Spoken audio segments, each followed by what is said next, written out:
আসসালামু আলাইকুম ওয়া রাহমাতুল্লাহি ওয়া বারাকাতুহু নাহমাদুহু ওয়া নুসাল্লি আলা রাসূলিহিল কারীম আম্মা বাদ। দর্শক মণ্ডলী, আপনাদের সকলকে অভিনন্দন জানাচ্ছি এসএটিভির পর্দায় আপনাদের সকলের প্রিয় ইসলামিক অনুষ্ঠান মুনতাহা স্টিল নিবেদিত বরকতময় মাহে রমজান powered by Aziz plastics limited সহযোগী স্পন্সর বিআরবি এবং হোমল্যান্ড ডেভেলপমেন্ট। দর্শক, এই চমৎকার আয়োজনে আমরা আজকে অতিথি হিসেবে পেয়েছি দুজন আলেমে দ্বীনকে। আমার ঠিক ডানে রয়েছেন বরেণ্য ইসলামিক স্কলার মুফতি ইজহারুল হক আরিফি, সম্মানিত ইমাম এবং খতিব বাইতুস সালাম জামে মসজিদ নারায়ণগঞ্জ। আসসালামু আলাইকুম ওয়া রাহমাতুল্লাহি ওয়া বারাকাতুহু। ওয়ালাইকুম আসসালাম ওয়া রাহমাতুল্লাহি ওয়া বারাকাতুহু। দর্শক, রয়েছেন আরও একজন তরুণ আলেমে দ্বীন মুফতি নুরি আলম সালিহি মুহাদ্দিস হামিউসুন্নাহ মাদ্রাসা ভৈরব। আসসালামু আলাইকুম ওয়া রাহমাতুল্লাহি ওয়া বারাকাতুহু। ওয়ালাইকুম আসসালাম ওয়া রাহমাতুল্লাহি ওয়া বারাকাতুহু। কেমন আছেন আপনারা? আলহামদুলিল্লাহ, আপনি ভালো আছেন? আলহামদুলিল্লাহ, আপনাদের দুজনকে অভিনন্দন জানাচ্ছি এসএটিভির স্টুডিওতে। জাযাকুমুল্লাহ। প্রিয় দর্শক মণ্ডলী, পরিচয় হয়ে নিলাম দুজন অতিথির সঙ্গে। আমরা অনুষ্ঠান শুরু করব, তবে মহাগ্রন্থ আল কুরআনুল কারীমের তেলাওয়াতের মাধ্যমে আজকের অনুষ্ঠান আমরা শুরু করছি। আউযু বিল্লাহি মিনাশ শাইতানির রাজীম। বিসমিল্লাহির রহমানির রহিম।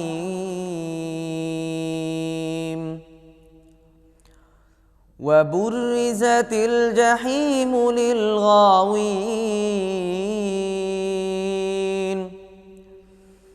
وقيل لهم أين ما كنتم تعبدون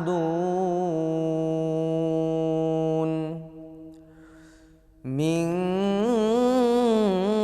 دون الله هل ينصرونكم أو ينتصرون فكبكبوا فيها هم والغاوون وجنود إبليس أجمعون قالوا وهم فيها يختصمون تالله إن كنا لفي ضلال مبين إذ نسويكم برب العالمين وما أضلنا إلا المجرمون فما لنا من شافعين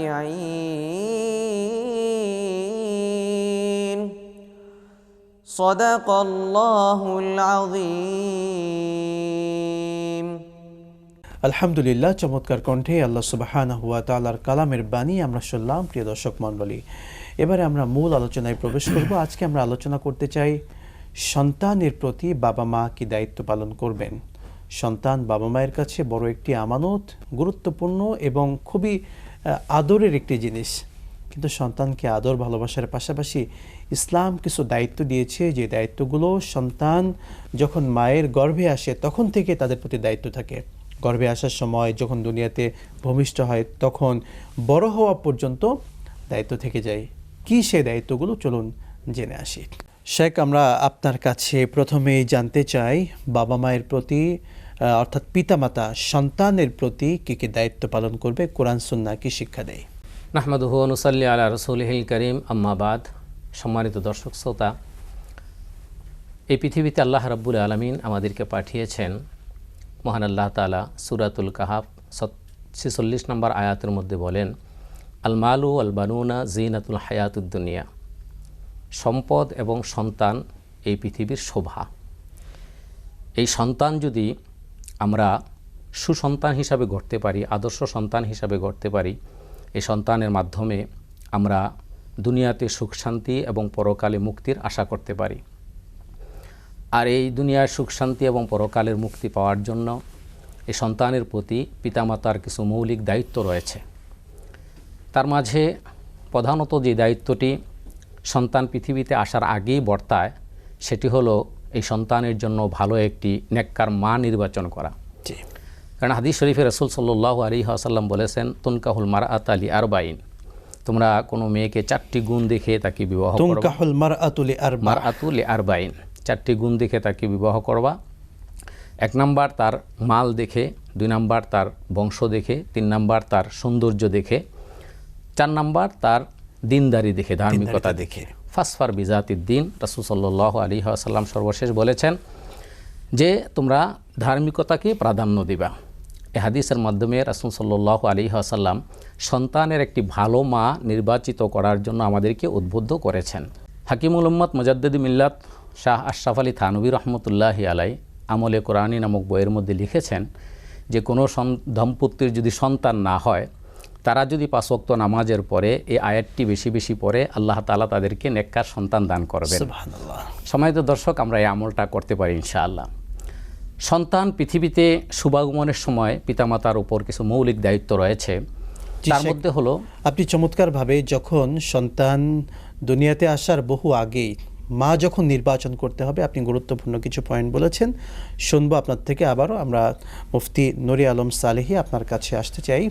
সন্তান যখন মায়ের পেটে চলে আসে, যখন মা সন্তানকে পেটে ধারণ করেন, সে সময়টা সন্তান দুনিয়াতে আসা পর্যন্ত একজন মা কিভাবে তার সময়গুলো কাটাবেন, বা একজন মা তার করণীয় কী? আলহামদুলিল্লাহ, ওয়াসসালাতু ওয়াসসালামু আলা রাসূলিল্লাহ ওয়া বা'দ।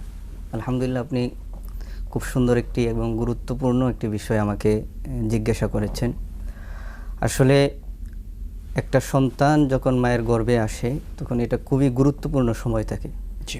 এই সময়ে আমাদের মাদের জন্য সবচেয়ে বড় বিষয় যেটা খেয়াল করতে হবে, যে আমাদের দিনই যে কাজগুলো আছে, বিশেষ করে আমরা ফরজগারিতা, 5 ওয়াক্ত নামাজ, তারপরে বিভিন্ন ধরনের আমল আমরা করতে পারি, কোরআন তেলাওয়াত করতে পারি, বিভিন্ন আমল রয়েছে, যেমন সূরা ইউসুফ পাঠ করতে পারি আমরা বেশি বেশি গর্ভের মধ্যে আসার পরে। এই ধরনের আমলগুলো আমরা বেশি বেশি করলে এবং বিভিন্ন ধরনের ফাহেসা কাজ থেকে নিজেকে বিরত রাখলে আশা করি আমাদের জন্য তখন ভালো। মা যদি কোরআন তেলাওয়াত বেশি করে, সন্তানের উপর কি কোনো প্রভাব পড়ে? অবশ্যই কোরআন তেলাওয়াত মা যদি করে, তাহলে তার গর্ভের সন্তানের উপর আসর পড়বে, তেলাওয়াতের আসর পড়বে। জি, সুন্দর বলছিলেন। আরেকটু বলতেন, অনেক মা দেখি তারা নামাজ পড়তে চায় না, অর্থাৎ সন্তান গর্ভে এসেছে কিন্তু মা যদি নামাজ না পড়ে, সেই সন্তান বড় হয়ে কেমনে নামাজি হবে? আসলে কি বলবেন একটু? এই বিষয়ে বলতে হয় যে একটা মা যখন সন্তানকে গর্ভে নেয়, তখন নামাজ পড়া এটা খুবই জরুরি বিষয়। 5 ওয়াক্ত নামাজের খেয়াল করলে তখন দেখা যায় যে বাচ্চার প্রতিও মা যে আমলটা করে, মা যে সমস্ত আমলই করবে, গর্ভের বাচ্চার উপরে সেই আসর থাকবে। এই জন্য 5 ওয়াক্ত নামাজের প্রতি খুবই গুরুত্ব দেওয়া এবং যত্নবান হওয়া, কোরআন তেলাওয়াত করা, জিকির আজকার করা, এগুলা। জি, বিশেষ করে খুবই সুন্দরভাবে দুজনই বলছিলেন। আবারও শুনবো আপনাদের থেকে বিরতির পরে। প্রিয় দর্শক মণ্ডলী, এসএ টিভির পর্দায় আপনারা উপভোগ করছিলেন মুনতাহা স্টিল নিবেদিত বরকতময় মাহে রমজান, powered by Aziz plastics limited, সহযোগী স্পন্সর বিআরবি এবং হোমল্যান্ড ডেভেলপমেন্ট। নিচে একটি ছোট্ট বিরতি, সঙ্গেই থাকুন, ফিরছি ইনশাআল্লাহ।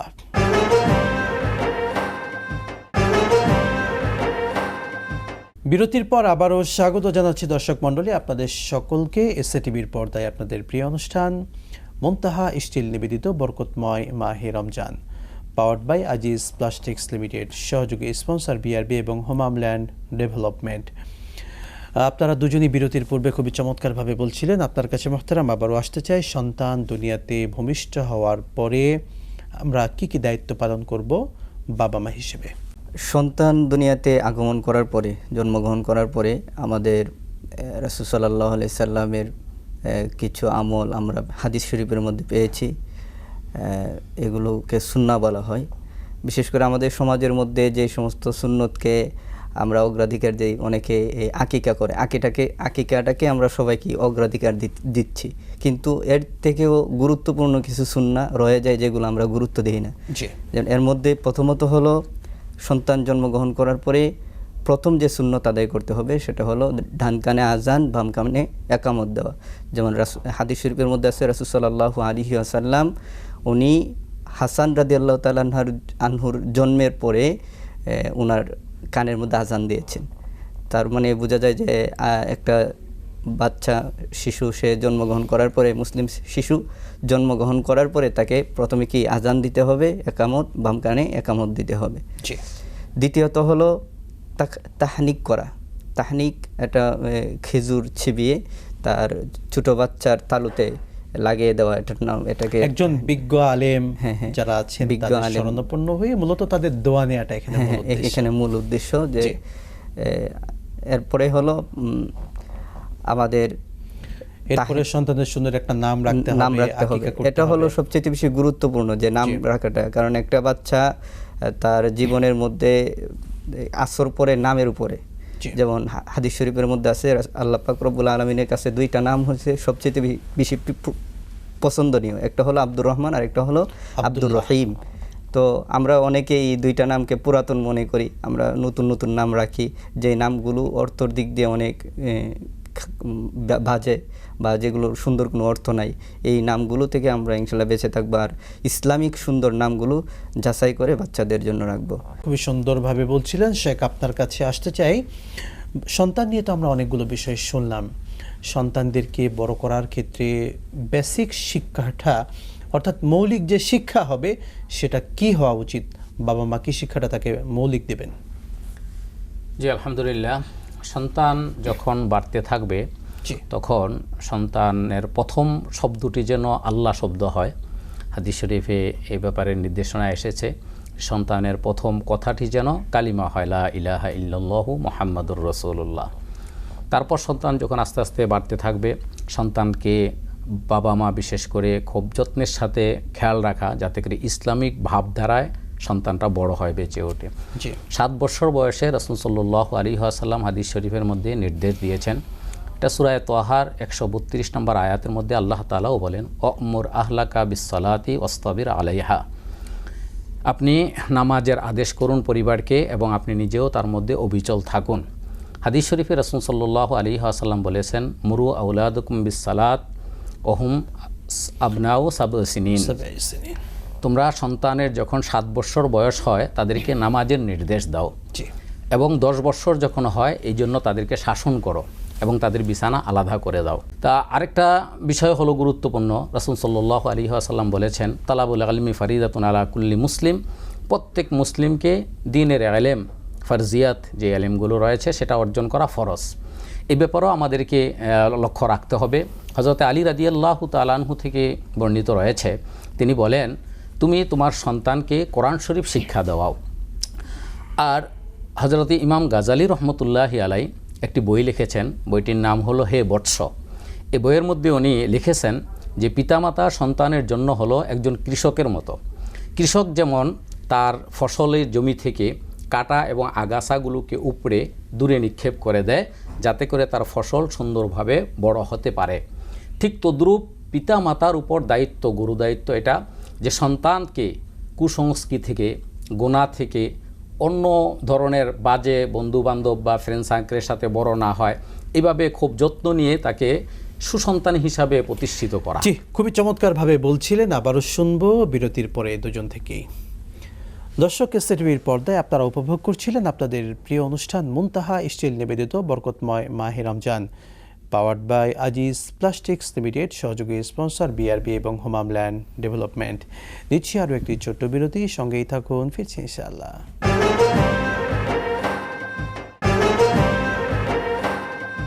বিরতির পর আবারও স্বাগত জানাচ্ছি প্রিয় দর্শক মণ্ডলী, আপনাদের সকলকে আপনাদের প্রিয় অনুষ্ঠান বরকতময় মাহে রমজান, powered by Aziz plastics limited, সহযোগী স্পন্সর বিআরবি এবং হোমল্যান্ড ডেভেলপমেন্ট। দর্শক মণ্ডলী, আমরা আজকে সন্তানের প্রতি কী কী দায়িত্ব পালন করবে বাবা মা সে বিষয়গুলো নিয়ে শুনছিলাম। মোহতারাম, আপনার কাছে আসতে চাই আরও একবার, সন্তানের চরিত্র গঠনে বাবা মা কী কী ভূমিকা রাখবে? আলহামদুলিল্লাহ, অত্যন্ত সুন্দর এবং চমৎকার আলোচনা করেছেন। আসলে একটা সন্তান জন্মগ্রহণ করার পরে তাকে লালন পালন করা, তার চরিত্র সম্পর্কে দিক নির্দেশনা দেওয়া বা চরিত্র গঠন করা, এটা মা বাবার সম্পূর্ণ দায়িত্ব। একটা মা বাবা তার সন্তানকে কিভাবে পরিচালনা করবে, এটা তার মা বাবার ব্যক্তিগত একটা বিষয়। এর জন্য খেয়াল করার দরকার, তার চরিত্র গঠনের প্রতি লক্ষ্য রাখার দরকার। যেমন আল্লাহ পাক রব্বুল আলামিন কোরআন কারীমের মধ্যে বলছেন, ইয়া আইয়ুহাল্লাযীনা আমানু কু আনফুসাকুম ওয়া আহলিকুম নারা। আল্লাহ পাক রব্বুল আলামিন বলছেন যে তোমরা নিজেরাও কি করো, জাহান্নামের আগুন থেকে নিজেদেরকে বাঁচাও এবং তোমাদের আহাল অর্থাৎ তোমাদের দায়িত্বশীল যারা আছে তাদেরকেও বাঁচাও। তারা এই আয়াত দ্বারা এটাই প্রমাণ করে যে শুধু নিজে জাহান্নামের আগুন থেকে বাঁচলে হবে না, আমার সন্তানাদি, আমার ফ্যামিলির সকলেই যেন জাহান্নামের আগুন থেকে বাঁচতে পারে। আর তাদের দায়িত্ব সম্পর্কে তাদেরকে বলা হয়েছে তাদের প্রতি শাসন সম্পর্কেও কিছু শাসন করা, কিছু বিষয়ে শাসন করতে হবে। শুকরিয়া, সুন্দর বলছিলেন। মোহতারাম, আসতে চাই আপনার কাছে আরও একবার, সন্তান যদি বিপদগামী হয়ে যায় বা কেন বিপদগামী হচ্ছে আর বাবা মা কি করবে তাদেরকে ফিরিয়ে আনতে? বর্তমান সময়ের জন্য অত্যন্ত যুবকোপযোগী একটি বিষয় এটি, যে ইয়াং জেনারেশন বিশেষ করে এখন বিপদগামী হচ্ছে। এটার জন্য অনেক সময় অনেক পিতামাতা এটার জন্য দায়ী এবং তাদের দায়িত্ব অবহেলার কারণে এই সন্তান বিপদগামী হচ্ছে। বিশেষ করে সোশ্যাল মিডিয়া, এখন ইন্টারনেট, ফেসবুক, ইউটিউবের মাধ্যমে বিভিন্ন অপরাধজনিত কর্মকাণ্ডের সাথে জড়িত হয়ে যাচ্ছে তারা। যেমন সন্তানকে অল্প বয়সেই বেশি দামের ভালো স্মার্ট মোবাইল ফোন কিনে দিয়েছে, সেটা নিয়ে সে বিভিন্ন জায়গায় চ্যাট করতেছে, তারপরে কোথায় অপব্যবহার করছে, গান শুনছে, রাত্র জেগে জেগে সিনেমা নাটক দেখছে, অশ্লীল ছবি দেখতেছে। অথচ কোরআন শরীফে এবং রাসূল পাক সাল্লাল্লাহু আলাইহি ওয়াসাল্লাম এগুলো থেকে আমাদেরকে খুব কঠোরভাবে নির্দেশ দিয়েছেন যাতে করে আমরা এই সমস্ত অশ্লীল ফাওয়াহিশ কাজ থেকে বিরত থাকি। আমার মসজিদে ওই দিন একটা ছেলে আসছে, আরেকটা তার বন্ধুকে নিয়ে আসছে। তো বললাম কি জন্য আসছো, প্রথমে বলতে যাচ্ছে না, কাচুমাচু করতেছে, পরে বৈশা বলল যে আমরা তো হুজুর একটা বিবাহ পড়ায় দেন। তা আমি অবাক হয়ে গেলাম, ছেলেটার বয়স 14 বছর। তো আমি বললাম তুমি কোন ক্লাসে পড়ো? বলে যে 8-এ পড়ি। তো 8-এ পড়ে এই ছেলে বিয়ে করার জন্য এক মেয়েকে নিয়ে আসছে। তখন আমি বললাম বাসায় জানে? তো এটা দেখেন কিভাবে হয়েছে, এই যে একসাথে চলাফেরা আর এই মোবাইলের অপব্যবহার করার কারণেই সে অবৈধ সম্পর্ক এবং বাল্য বিবাহের মতো একটি গর্হিত কাজের মধ্যে সে জড়িত হয়ে গিয়েছে। এইভাবে আমাদের সমাজের মধ্যে অহরহর এরকম রয়েছে। তা আমি এসএ টিভির মাধ্যমে সম্মানিত দর্শক শ্রোতাদেরকে বলবো, অবশ্যই আমরা ইনশাআল্লাহ আমাদের সন্তানদের প্রতি খুব গুরুত্বের সাথে খেয়াল করব, লক্ষ্য রাখব এবং ইসলামী চিন্তাধারা তাদের ভিতরে ছোটোবেলা থেকেই আমরা ঢুকিয়ে দেব, যাতে করে আল্লাহ তাআলার ভয় তাদের ভিতরে ঢুকে রাসূল সাল্লাল্লাহু আলাইহি ওয়াসাল্লামের সুন্নাহ মতো তাদের জীবন গঠিত হয়। জাযাকুমুল্লাহু খাইরান, আপনাদের দুজনকেই অসংখ্য ধন্যবাদ। দর্শক মণ্ডলী, এসএ টিভির সুন্দর অনুষ্ঠান আপনারা দেখছিলেন। মুনতাহা স্টিল নিবেদিত বরকতময় মাহে রমজান, powered by Aziz plastics limited, সহযোগী স্পন্সর বিআরবি এবং হোমল্যান্ড ডেভেলপমেন্ট। দর্শক, আজকের মতো বিদায় নিচ্ছি, তবে একটি ইসলামী সঙ্গীত শুনতে শুনতে রমাদান মাসের এই বিকেলে বিদায় নিচ্ছি। আসসালামু আলাইকুম ওয়া রাহমাতুল্লাহি ওয়া বারাকাতুহু।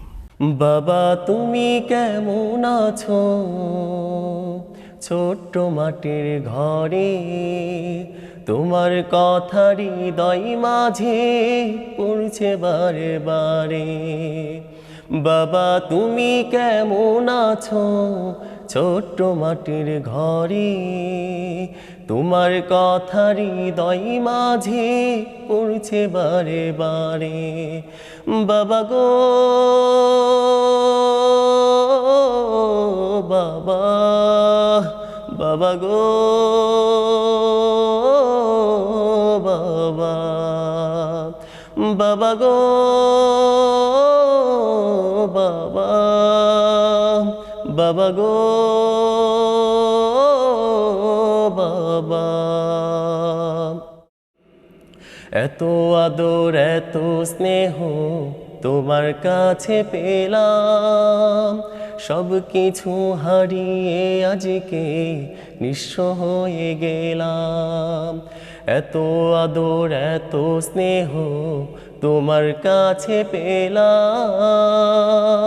সব কিছু হারিয়ে আজকে নিঃস্ব হয়ে গেলাম।